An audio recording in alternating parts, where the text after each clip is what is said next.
एक जंगल में दो पक्षी रहते थे। मीठू नाम का एक तोता और टुन्नी नाम की एक चिड़िया।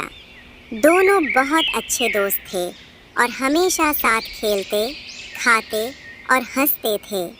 जंगल के सभी पक्षी उनकी दोस्ती का मिसाल देते थे। एक दिन जंगल में अफवाह फैली कि दूर वाली पहाड़ी के पीछे एक जादुई पेड़ है।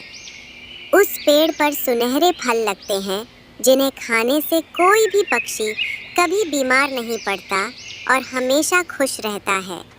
मीठू और टुन्नी को ये सुनकर बहुत उत्साह हुआ। उन्होंने तय किया कि वे अगली सुबह उस जादुई पेड़ को खोजने निकलेंगे। सूरज उगते ही दोनों अपने पंख फैलाकर उड़ चले। रास्ता लंबा था और बीच में कई मुश्किलें थीं। कहीं तेज हवा चल रही थी तो कहीं ज़मीन पर शिकारी बिल्लियां घूम रही थीं। लेकिन दोनों ने एक दूसरे का साथ नहीं छोड़ा।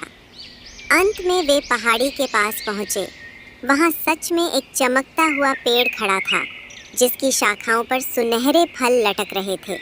लेकिन जैसे ही मीठू ने फल के पास उड़ान भरी, एक विशाल बाज ने उन पर झपट्टा मारा। टुन्नी ने तुरंत चेतावनी दी, मीठू सावधान। मीठू फुर्ती से पीछे हटा और बाज का हमला खाली गया। दोनों ने एक सुरक्षित शाखा पर बैठकर सोचा।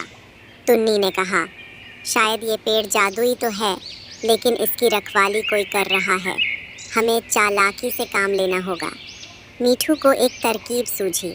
उसने कुछ चमकदार पत्तियां और फूल इकट्ठा किए और पास के एक सूखे पेड़ को सजाकर वैसा ही बना दिया जैसा जादुई पेड़ दिखता था।